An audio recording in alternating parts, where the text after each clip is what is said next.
I am Vinnie Tortorich. Folks, your good intentions have been stolen, but don't worry. I'm here to help you get them back. You may be soft and succulent at the beginning of this process, but hang in there. Before long, you will be lean and mean, guaranteed. Chris, it's the Wednesday show. You know what that means. We bring Chris in every Wednesday, whether we want him to be here or not. So, folks, Chris Shaffer. Yeah. To thunderous applause, as always. Hey, Chris, I was just talking to Anna. We were doing a Monday show, and I was telling her, I got into the wacky story. We started doing more listener call-ins for the Friday show.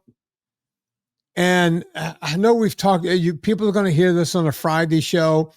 I mentioned it to Anna. I don't think Anna could really grasp what I was talking about. But all I could think about last night and all day today was the story that Scott told us that will be on the show. That show might be coming out this Friday, right after this show, right? Or maybe it's come out already. I'm not really sure. But out of every story you've ever heard about this sort of thing, this has to be up there, right? As one of the wackiest things you've ever heard. It is one of the dumbest things I think I've ever heard.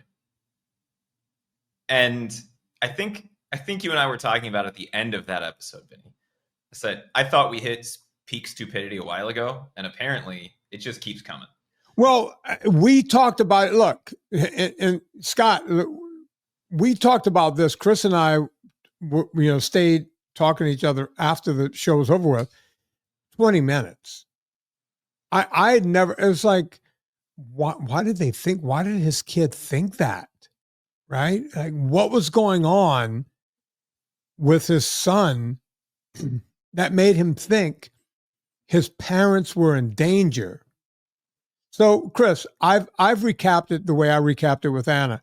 I want you to explain what we heard from Scott to see how it comes out of your mouth that might be different from the way it came out of my mouth. Yeah, I don't remember all of the details off the top of my head, but from what I remember, he had started losing some weight, a substantial amount of weight, and was starting with the goal of just being able to walk out, get his mail, and come back and not be winded, and started walking more and more, and ended up losing a substantial amount of weight between that and changing the way that he ate. I think he's a Roby, if I remember correctly. Yeah. All right. So wait, let me give that little piece of the story, and then you could pick up again. He was a Roby from the first time. So about 3 years ago, the first time I went on Mike Rowe, and he was like, well, we've tried everything else. Just a couple of stats about the guy. He was over 550 pounds. His triglycerides were literally off the charts, and his A1Cs were incredibly high. He was on tons of medication and just a myriad of drugs. And literally, was he the one that said his doctor said, you don't have that long, right? He was in horrible shape. So pick up from there.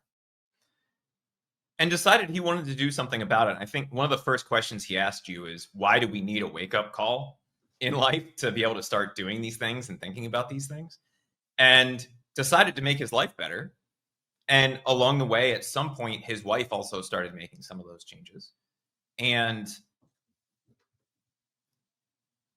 one of his kids called, not CPS, but Adult Protective Services, like called in an elder abuse call basically on him because his wife had started walking with him.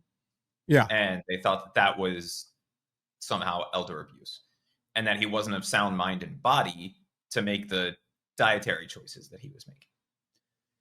Yeah. They were coming back from a long walk. They had gotten into, because when you're that heavy, you can't really go that far. And I think at that point he's lost over 300 pounds. And I think at that point, did he say he lost like over 200 and his wife was like at about 100 or something like that? I've been watching their big chunks of weight. Yeah. And they did it all by following NSNG and the whole thing and just went hook, line, and sinker. And they didn't know who called Adult Protective Services on him, but someone did. He later found out one of his sons owned up to it. A kid who doesn't even live near him. I think he said he lived 800 or 1,000 miles away. And that son called the protective services that you need to go do a wellness check on my parents.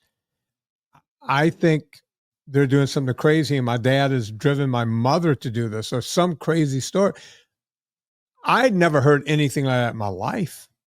I can understand that there's a need for that kind of thing, but for people who have done nothing, at that point, he said his A1Cs were coming into check, his triglycerides had dropped, all of his blood work was great, and he was going off of several medications with his doctor, right? He was just, and I think he said he went off of a couple of medications himself because he was like, I don't have the symptoms of A, B, C, and D anymore. And he titrated himself off of a couple of medications.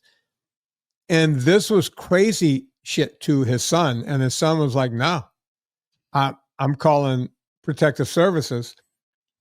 I think another one of his sons who lives near him decided to join his dad and his mom.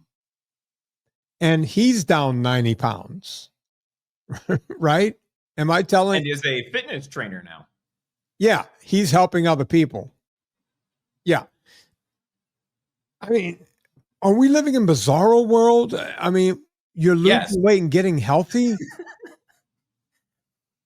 Well, you and I have talked a bunch in the past, Vinny, about all of the different things that families do. And I know it comes up pretty often in the VIP group, especially around holidays, where you're like, all right, I'm going to Thanksgiving. I'm down 50 pounds, 100 pounds. I know my family is going to try to shove pie down my face. That's usually the extent of it, right? You get a little bit of shame of, oh, you don't want pie. You don't want monkey bread. You don't want this. You don't want that. That in and of itself is a weird reaction. Right. But that one is understandable to me, right? That one I understand because you want people to be in the boat with you. To take it to the level of saying, I'm going to call this in as potentially elder abuse, and then have the people who are responsible for this show up at the house and not just go, oh, they went for a walk? Okay.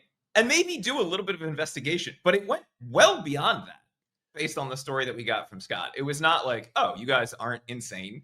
Apparently it went on for quite a while where they were looking into I think he said 3 months. They kept studying Scott and his wife for 3 months. This is what we're doing, folks. We're worried about a guy who's losing weight, right? For 3 months. They couldn't just go do a wellness check and go, wait, these people are saying he was a perfectly normal guy, from what I can tell. You know, I'm a pretty good judge of character. And I was like, yeah, this guy seems really normal to me. I think that show is coming up this Friday, unless we put it, because we're taping a lot of call-in shows. And so, yeah. But I think Scott is coming up this Friday. If not, maybe next Friday. I don't know, somewhere in there. So, folks, the truth is stranger than fiction, right? The guy's getting in shape and doctors telling him to stop it. Vinny, do you know what red flag laws are? Not really. I got to be honest. So red flag laws typically pertain to guns, right? If you think somebody is potentially going to harm themselves or others, and you know that they have a weapon in the house, you can call the police and they'll go do a wellness check. We now apparently have red flag laws for weight loss. For food. Right? Like for not eating grains anymore, which based on the conversation we had with him, he was doing a little bit of fasting. I think he said he did some 24 to 36 hour fasts. But the main thing that he did was just cut out sugars and grains and follow NSNG. So we now have red flag laws for what goes into your mouth, and other people can call and get you investigated, apparently, if you're not eating the way that they are. It's nuts. It's pure lunacy that we're here. Right. So I don't know. Folks, I hope it doesn't happen to you. I hope your kids don't call the law on you because you stopped eating a grain, you stopped eating a candy bar, ooh, you stopped eating ice cream. Better call the authorities. Something must be wrong with you. Nothing's wrong when someone's trying to buy my brother's Manjaro from him in a restaurant. That's perfectly fine. Did I tell you that story? We talked about that. Right? Yeah. Yeah. That story cracks me up, especially when you compare it to this story, right? Yeah. Something that is obviously illegal, but apparently happens all the time. Yeah. And then something, however you feel about bodily autonomy, the only thing we have control over in life is what goes into our mouth. And apparently that's now subject to review by whoever. And God forbid they came down on the other side of this after 3 months. Yeah. Right. And said, oh, he's not following. This is a former health teacher that's not following the dietary guidelines anymore. What's wrong with this guy? Yeah. That could have easily happened, right? The fact that they didn't just walk away and went, nothing to see here. The fact that they decided to study this guy and his wife for 3 months. And I think he told us that he's over 320 pounds. His wife is, I want to say 120. So that's like 440. And then their son is 90. So they're like 500 some odd pounds between the three of them, lost, gone, fat off of their body. Can you imagine that much weight? And then having that's 3.5 people. Yeah. And having the adult services called on you. That's adult services. It sounds like it should be a porn site or something. If I remember right, it's one of those things. It's like, okay, I get needing to have that as an organization, right? In case he's beating his wife or dragging her around the neighborhood by a dog leash or something like that. Right. Right. But I'm trying to imagine my parents in this situation. My mom loves her morning walk, right? She will get 10 to 15,000 steps in a day, no matter what. And I think you and I have talked about this, Vinnie. If she looks down at her Fitbit at the end of the day and hasn't hit where she thinks she wants to be for the day, she will walk down the stairs into the basement, over to the laundry machine, up the stairs from the basement to the first floor, up the stairs into her bedroom, 10, 12, 15 laps just to get her steps in for the day. Yeah, you did mention that. And I think I mentioned that Howie Mandel had that problem. They, in the early days of the Fitbit, they gave him one. The Fitbit people say, hey, Mr. Celebrity, wear this so people can see it on you. And then he learned about the steps. And Terry, his wife, came to me and she goes, hey, listen, we got to get that Fitbit away from Howie because he walks around the bedroom at night to get his steps in because, he's got obsessive compulsive disorder. And so we somehow got it away from him, but they had given him like a bunch of them. So he just put another one on and just kept going. They gave it to him in different colors or something. And my dad is not a go out for a walk person. So right. I cannot imagine a world in which my mom calls me and says, yeah, your dad went with me on a walk this morning. And my first thought is, dude has lost his mind. I need to call Adult Protective Services. Yeah. I can't imagine that even occurring to me or to my brother. I know. I can't believe I've talked about this on 3 shows now. The original show, I just can't get it out of my mind, right?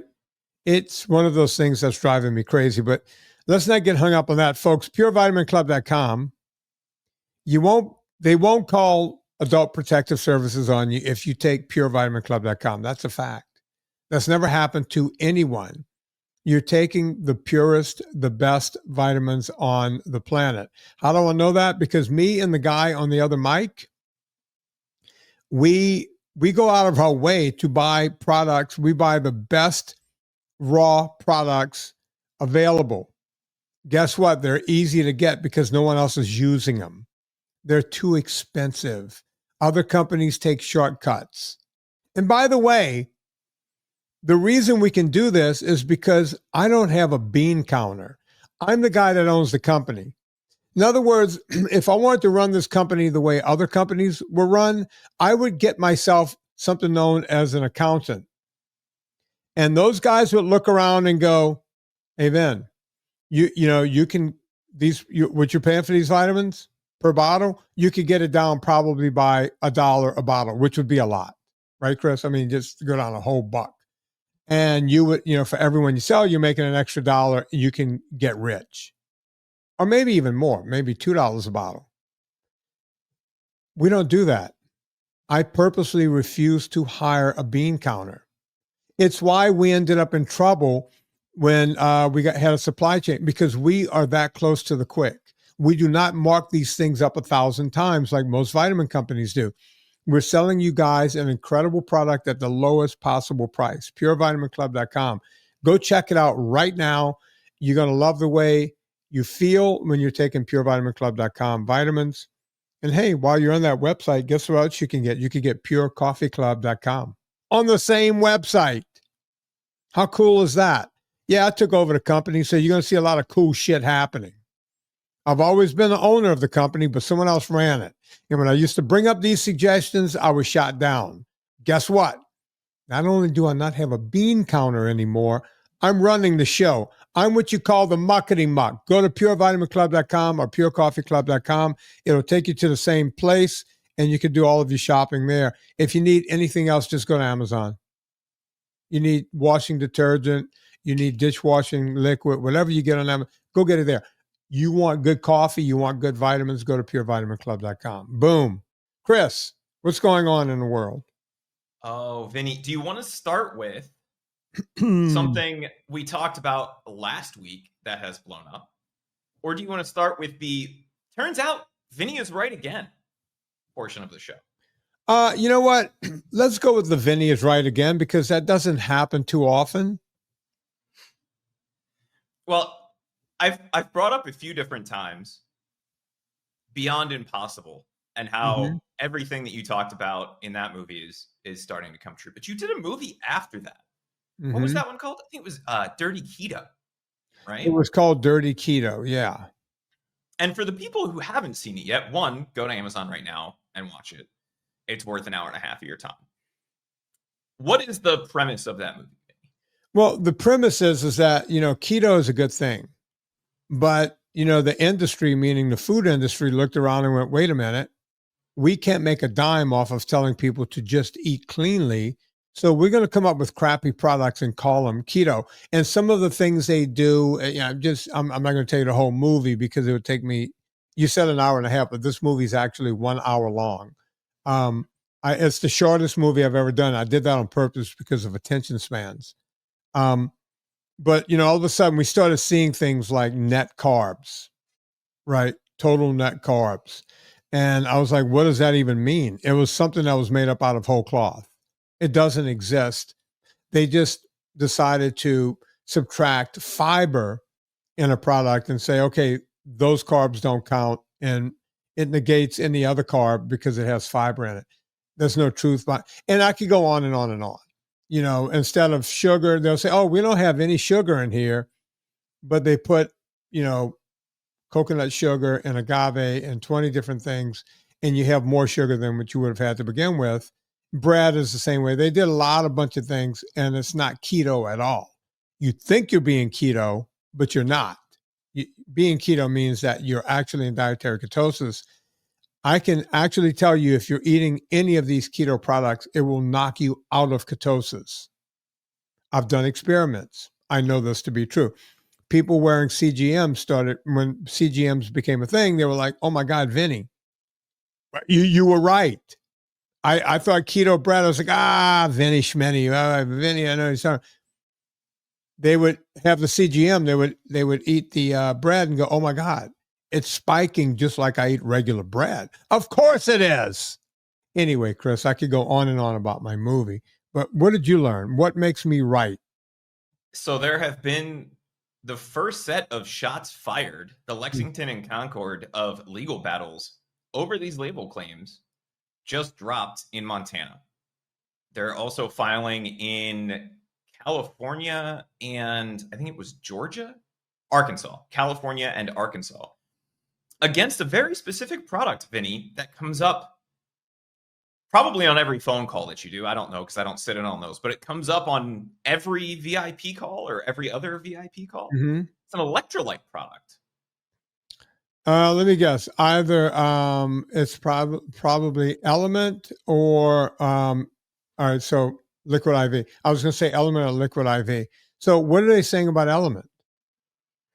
That the fact that they're claiming that it's all natural ingredients and keto and what is it? No artificial ingredients, paleo and keto friendly, yada, yada, yada, even though it contains maltodextrin and a variety of other highly processed synthetic ingredients concealed under, quote, natural flavors, unquote. Okay. When I first started telling people not to, and I didn't do it much on this podcast, but I did it a lot on VIP. I did it a lot when people do the consults. They would go, oh, but it was done by so-and-so who's a big keto guy. I went, listen, I don't mean to go and poo-poo someone else's product because it makes it look like sour grapes over here. But I have no reason to have sour grapes. My electrolyte product does quite well. We just ordered a metric ton just to make it over the next few months. We can't keep the stuff in stock fast enough, right? I have no jealousy about Element or anyone else. What I will tell you is they're lying to you because nothing can taste that sweet and on your lips, because I try everyone's products. You put it in your mouth. It's like you drank a Coca-Cola. You could taste it on your lips, your teeth, everything else. You can't do that and tell me that there's not sugar. You can't tell me there's not carbohydrates in here when I know they're carbohydrates. You cannot tell me that. Sorry. It's a bullshit product, but now someone's suing. Who's suing them? Is it Tortorich? Who's suing them? No. Here, let me pull up the actual complaint. Lisa Vaughn, Barbara Scolaro, and Jordan Jaworski on behalf of themselves and all others similarly situated. So they're going for a class certification on this. Good. But it looks like, just at first glance, it looks like it came from some individuals who are trying to file it as a class action. Yeah, look, the first person to shoot one across the bow was Dr. Tortorich. I kept my mouth shut because I told you, I was like, listen, I know this is not good, but if I do this, it looks like sour grapes. I just mentioned that, right? Tortorich was out there going, I tested this product. This is BS. It's as bad as Liquid IV and all these other crappy sugary drinks that they're passing off as electrolytes. I'm sorry, it's just not good. Now you guys know the truth. Boom. So yeah, I guess I am right again. I find it interesting, and there may be some other lawsuits floating around out there, but I find it interesting that one of the most innocuous versions, and it's not to say that Element is better for you than keto bread, right? But one of the more innocuous formulas is the one that we see starting to get gone after first. In terms of label claims, they're on the better side of this. Oh yeah. Right? They're not, oh my God, it's 0 carbs. And then you turn it around and it's 50 grams of carbs and 50 grams of psyllium husk, right? To get to 0 net carbs. But if you can take them down successfully, then it makes everybody else a lot easier. So I guess to me, it does make sense to start there, right? And Big Food is going to come out with the best law. It's going to be tough. So you would say, well, Vinnie, why aren't you doing a class action against Big Food? Because I don't have the wherewithal, I don't have the energy, and I certainly don't have the money, right? Now, if someone wanted to back me, right? If some deep pockets wanted to come in and back me on this, I would go after Big Food in a heartbeat. But no one likes to go after Big Food. It's hard to win, right? But I wish someone would back me. I would probably go, but I can't. I can only do what I do. I can only try to help one person at a time. I can only help one person at a time to try to have adult services come after them. That's all I can do. So digging into this a little bit further, one of the specific claims that they're making as it relates to the label for Element is that LMNT does not contain any sugar, but in fact, it contains maltodextrin. And it's not on the label itself because it's part of the flavoring of it. But they specifically say in the suit, maltodextrin has a higher glycemic index than table sugar. Mm-hmm. So they would actually be better off just putting some sugar in it because it would have less of an impact on people's blood sugar than the ingredient that they're using. But they're more interested in the lie.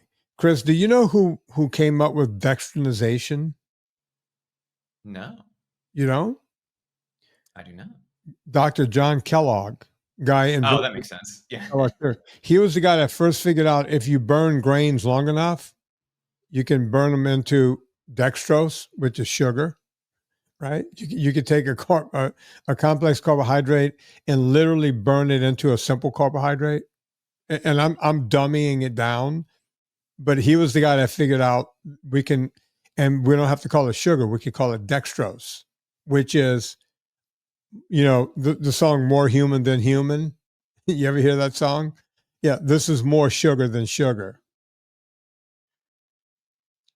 I found that one amusing after a few different wins over the last few weeks, watching some of the stuff that's going on with Impossible, Beyond, and then now seeing that people are finally starting to fight back. I think this is really interesting to me. And in this lawsuit, they're citing a lot of different studies that say, look, people think that when a label says something, that's what it means. And if you say all natural ingredients, no artificial ingredients, vegan friendly, paleo and keto friendly, it's intentionally deceptive if that's not what you're doing. Now, from the FDA, USDA standpoint, and you and I have talked about this in the past, you can put pretty much anything on a label. Like there's no such label as keto certified from the FDA or USDA. That's a private entity. Paleo certified, Whole30 certified, vegan certified. What's the one with the bunny rabbit, right? Mm-hmm. The vegan one that's on all the vegan products. All of those are private organizations that say, yes, you meet this standard. And it's all just a label lie. Yeah. Which it's okay. The only phrase that comes to mind is just desserts, right? Like if you're doing things that are intentionally deceptive, it's about time that some people get called to the carpet for this. And it's no shade against LMNT because they're definitely not the only ones doing it. Like I mentioned a minute ago, they're actually way better in terms of label claims than a lot of the products that you and I have talked about. What was the one bread that we were looking at that has a honey wheat keto bread? Yeah, I can't. Nature's Own, I think it was. Yeah. Right? Like that should tell you everything. If it says honey in it, it's probably not keto friendly. Right. It's definitely not a low carb product. But yeah, we have, honey nut Cheerios that are keto friendly. Okay. Whatever it is, it's finally time that we're starting to see these things, which is great. And I'm looking forward, like you said, Vinny, this is a huge fight. Who knows if this is going to go anywhere? But at least somebody is finally starting to stand up and say, look, if you say something on the label, that's what it needs to be in the product. And we've talked about the games that you can play with ingredients. We've talked about a lot of those kinds of things. One of the biggest tricks and lies is exactly what's at the heart of this lawsuit, which is the natural flavors. Right. You can make anything in that. And you say, oh, this is the flavoring agent, and there's not a ton of it in here, so we don't have to actually list what's in it. Or my favorite one, and you see this more on the supplement side of things, proprietary formula or our blend. Right. And it lists all of the things that are in there, but doesn't tell you how much of it's in there. Well, you have no idea how much maltodextrin is in that product because it's not on the label. And they say it's sugar-free, so it shouldn't spike your blood sugar, but it does because there's more sugar than sugar in it, which is mind-boggling. Well, look, we do the Villa Capelli ads not on this show, but on the Monday and Friday show. And I mention it every time, or almost every time. The government allows people to say that olive oil, our government, our FDA allows them to say olive oil is 100% pure olive oil on the front when it can literally be cut 40% with a rapeseed oil or any kind of oil. And then in order to make it taste like olive oil, they need to add some sort of flavoring to it, some kind of aroma. Usually it's an aroma they add, and they add a colorant, because when you start adding rapeseed oil to something, the color doesn't look like olive oil anymore. These are all tricks. I mean, it's not just with sugar. The FDA allows this to go on, and you'll go, well, wait a minute. Don't they have our best interest in mind? Isn't that what they're there for? For us, it's our government. It's a government of the people, by the people. And then after we elect certain people, then they put in place other people who can do their bidding for them, like the FDA. We don't vote for the FDA. That's put in place to protect us. But, and folks, I know some of you are going, come on, Vin, you're telling us, you're stating the obvious, but let me help you out here. These congressmen and women don't make a lot of money. The senator, men and women, not a lot of money. They just don't, right? They don't pay them a whole lot. But if you notice, they're living in nicer homes than you, and they're driving nicer cars than you, and most of them leave the job millionaires. And it's a job that doesn't pay millions. Well, where did that money come from? And you hear the term, it comes from special interest, right? It comes from lobbyists. So if you want a congressman to vote a certain way on something, the lobbyist goes and they lobby. Let me tell you what lobby means in today's world. They don't try to convince them. They give them money. And there are different ways they can give them money. Period. The money lands up in their pocket. Yeah, you got to jump through hoop here, hoop there, whatever, you know. But then you end up with the money to vote that olive oil can be cut up to 40% and still be called olive oil. Right? And Chris, you're right. There is no keto. There's keto certification, but it doesn't come from the FDA. It doesn't come from the government. And we talk about this in Dirty Keto. One of the people was like a cage fighter. Another one was a music exec. And another one, none of them had anything to do with an MD or a PhD or anything else. It was 4 or 5 people who said, hey, we bought the term keto certified. And now if anyone wants to put that on their food, they have to come to us and we will sell them the certification. Really? That's what we're doing? Okay. I guess that's what we're doing. Right? That's what we are. Well, Vinny, you said something in an episode a week or two ago. You were talking about blue zones and how, I think is it Loma Linda, California? Well, or Yorba Linda, California. I know you mix those two up. So. Yeah. Which one is near the beach? I think that's the one. I think it's whichever one is the blue zone. Yeah. You said it's some of the most expensive real estate on the planet. Do you know the one place that beats pretty much anywhere in California and anywhere else in the rest of the world in terms of price per square foot? Beats, wait, the one place that beats, it's Loma Linda, California. So there it Washington, D.C. and the surrounding areas are the most expensive real estate on the planet. Really? I thought like Aspen, Colorado was up there. A few other places. It's the most expensive real estate, and the biggest concentration of wealth in the country is all around the DC area for exactly the reason that you were just talking about. Right. Right. Well, can I tell you this? I had to go, because I was working on my Dupuytren, so I had to go up north. I had to be there 6 nights in a row because they had to zap my hands 6 days in a row. And one night, I would go one morning and then stay and then do my work there and then do the next evening. So I only had to travel X amount of days because it's about 2 hours away. And I was staying at this hotel. I was like, I really want a nice steak tonight, right? It's like a Friday night. Let's go get a steak. And I find this steakhouse in this mall. And I wish I could remember the name of the mall. So I'm right on the outskirts of DC, right like right there. And I wish I could tell you the neighborhood. But there's this, I go to this mall, right? I'm telling you, I had the cheapest car there. There were Rolls Royces in there. There were, Porsches galore,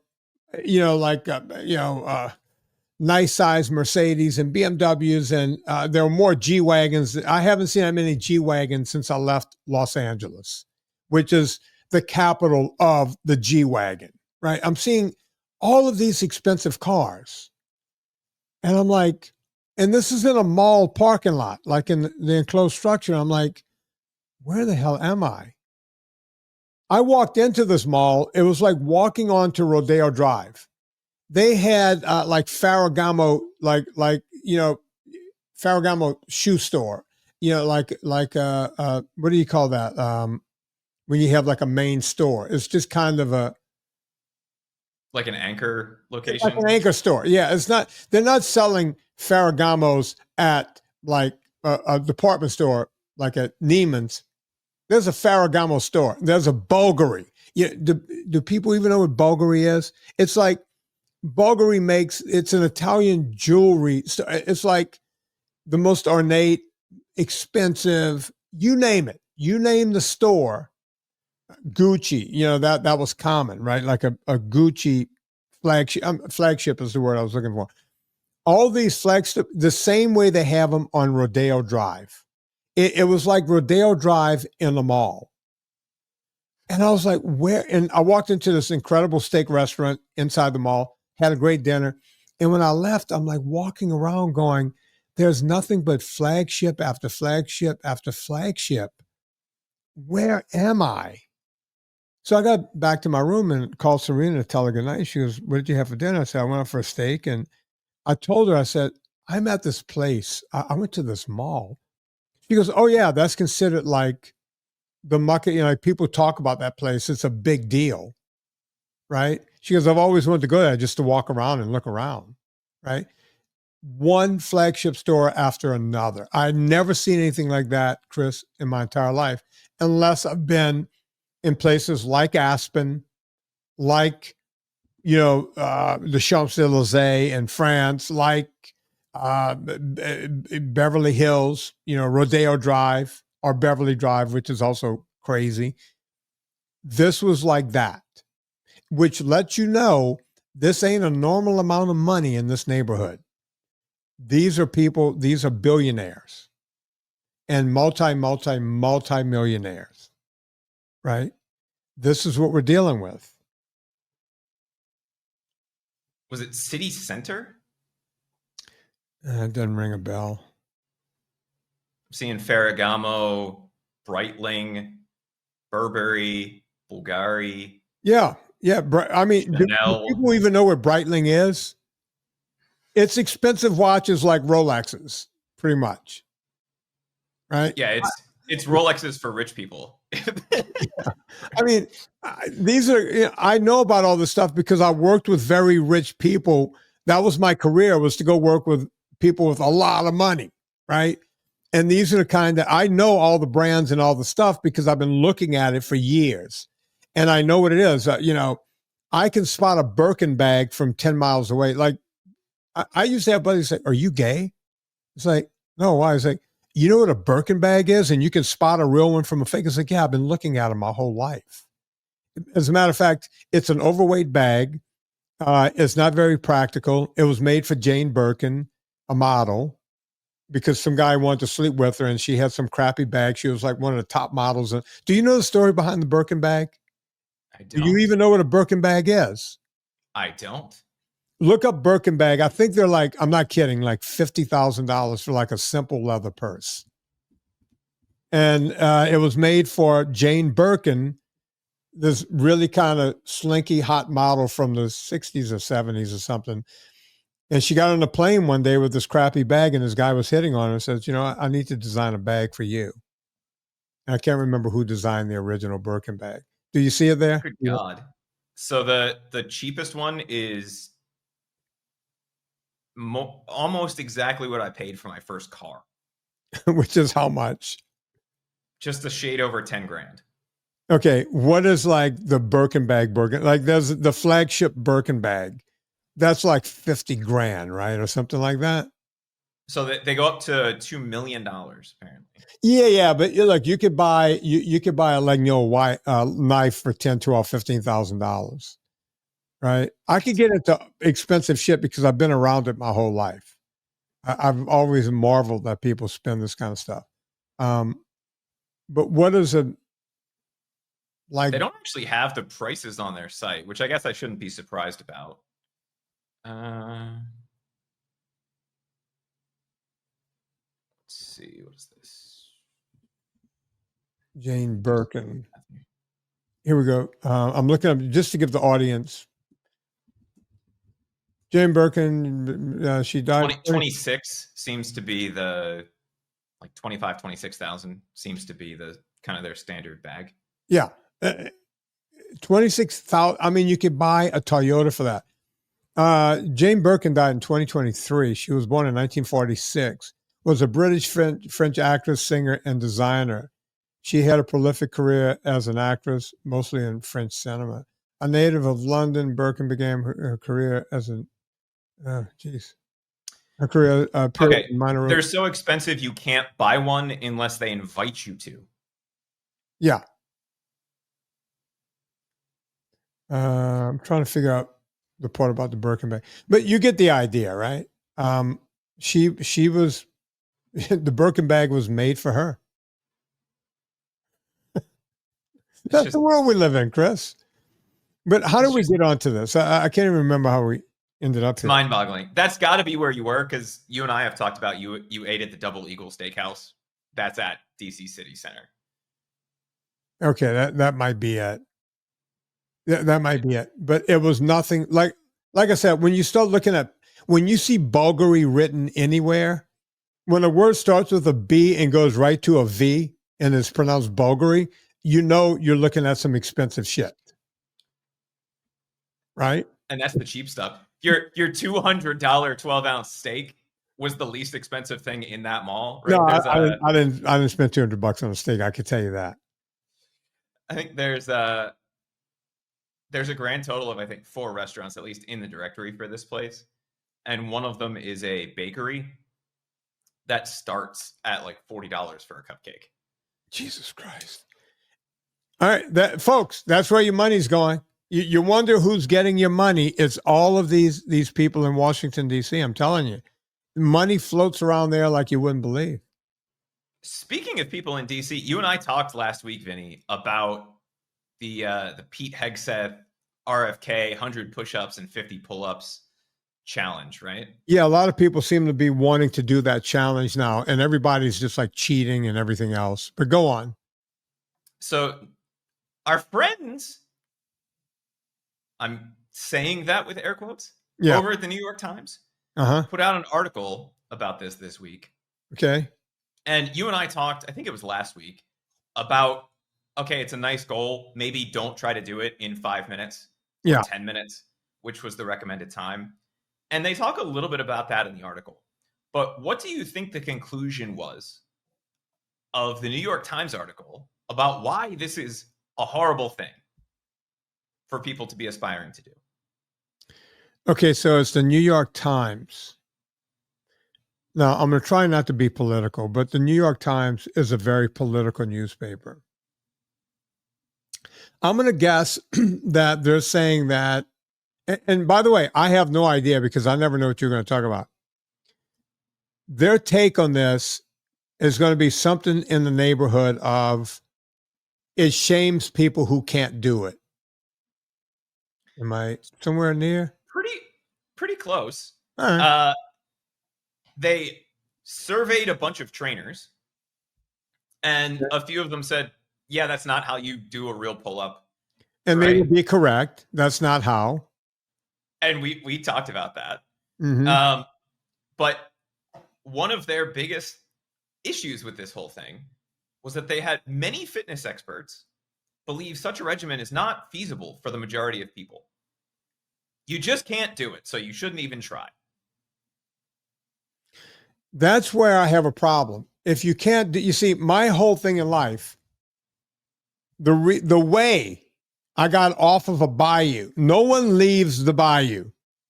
Do you understand, Chris? All of my brothers still live in proximity of the bayou. One of them still lives right on the bayou. He lives 1 block away from the bedroom he grew up in, right? My other brother lives 30 minutes away, right on the same bayou. People don't leave. You don't get out of there. You're tied to your family. You're tied to your, and by the way, there's nothing wrong with that. There's absolutely nothing wrong with that. But the whole feeling down there, the whole Cajun thing is kind of a Hillary Clinton thing. We're better together. Wasn't that her thing? It takes a village. We're better together. Or was that? I think that was Hillary. Yeah. That's the bayou. We're a family. We pick up the slack for each other. You pick up the slack for me. I pick up the slack. No one ever leaves the bayou. You just, I think they're family members. Like in my family, I know I think I know. They all belong to the same cell phone plan to get a deal. Like everything they do is still intertwined. Everything is intertwined. That's the way of life down there.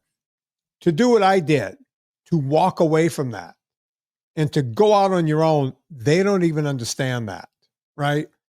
They would tell you, don't even try.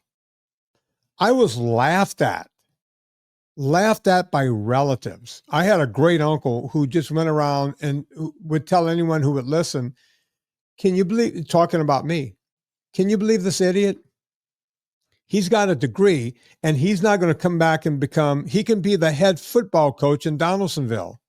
He could be the head coach at the school. He was a football star here. He went off and played college ball. He has a degree. He could come back and be, he's stupid. He thinks he's going to make it on his own. This is a relative talking about me. See, people tell you not to try in life.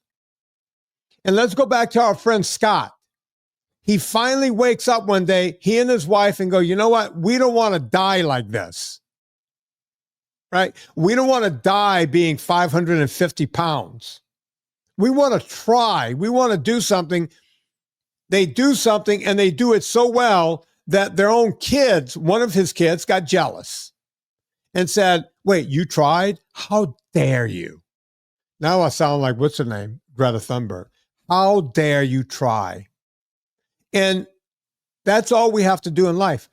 My thing, when I got to college, my words all the time, I took the old college try to heart. You know how people say, oh, give it the old college try. I took that to heart because I looked around and I went, okay, I'm here. I'm in an element I'm not used to. I'm in college with all of these rich kids from Shaker Heights and from Great Neck, Long Island, and from Miami. They don't even understand the words coming out of my mouth because I sounded like a Cajun. They did not understand me, right? But I looked at it and went, no matter what they would say, I would go, they would, hey, you want to go try to do this weekend? I would say, why not? Why not? Right? I learned all kinds of things. That's why I'm doing things like building train sets and building kayaks and doing things. Most people would go out and go, you know what? I'm 63 years old. Let me go get a Porsche and call it a day. Not me. I'm still trying to learn how to do things.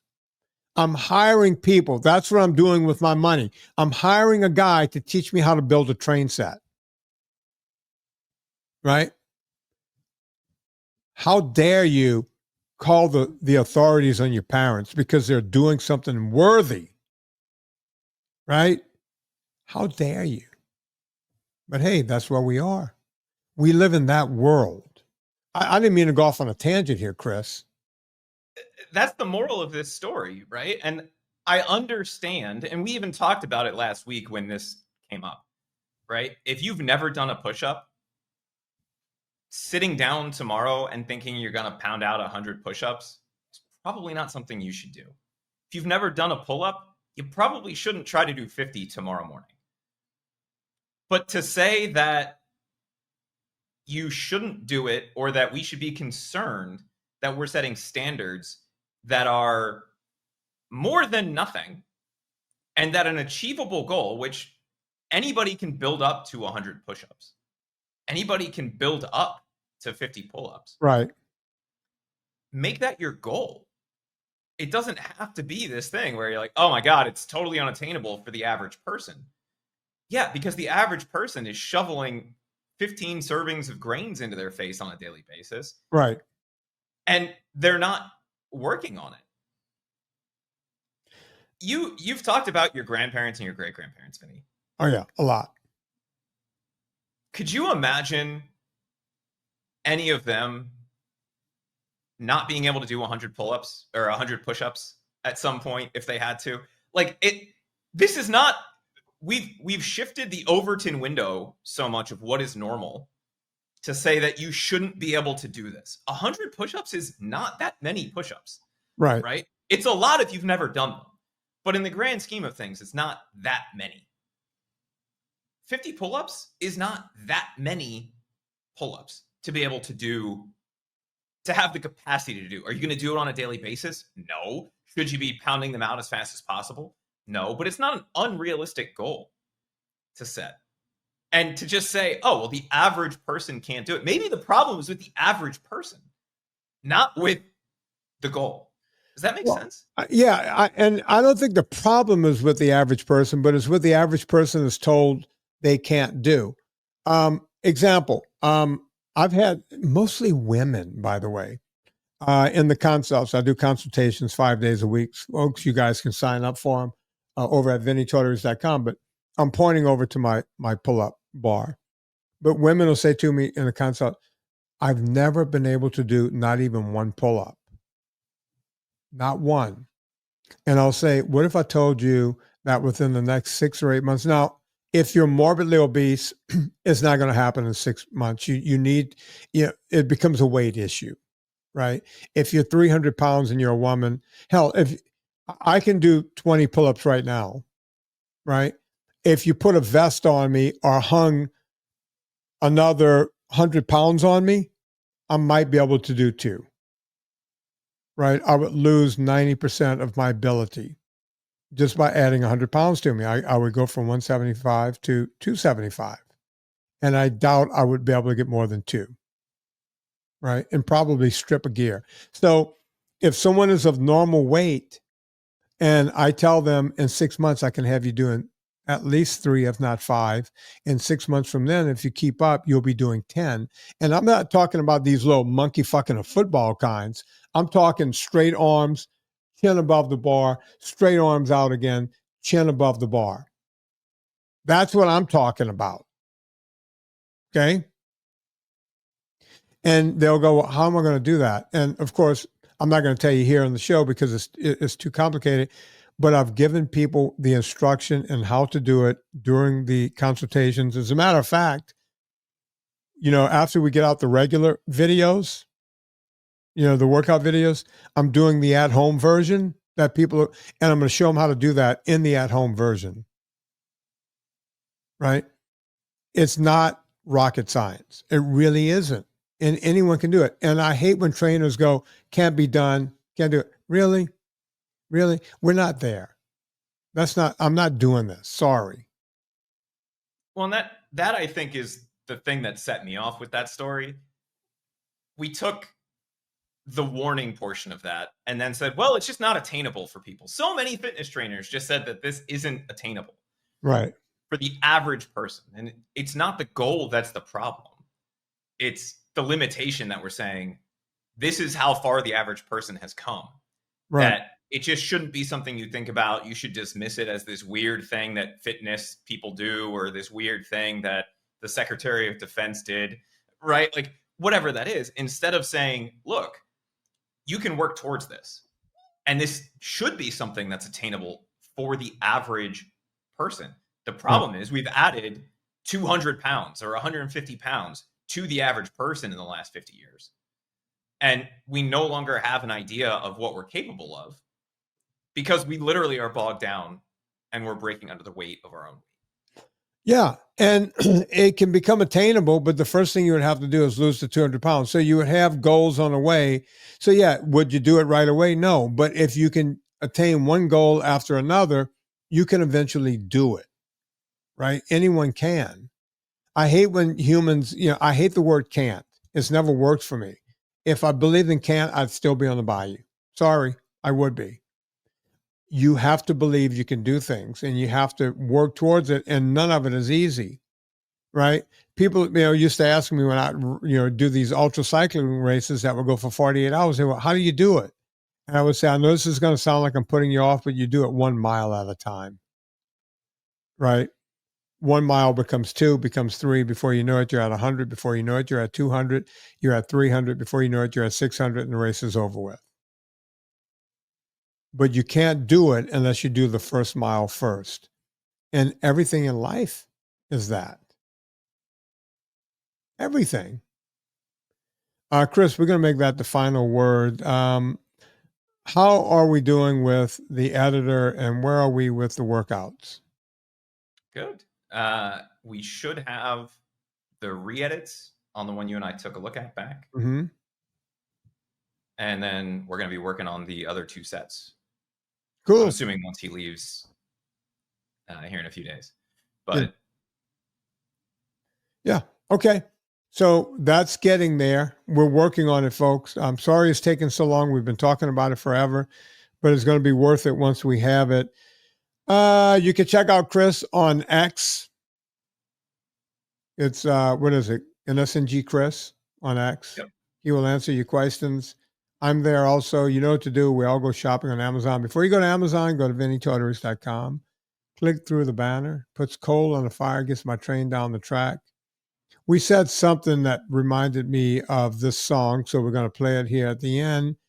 On behalf of Chris Shaffer, my name is Vinnie Tortorich. Put life into living and do it with Rob Zombie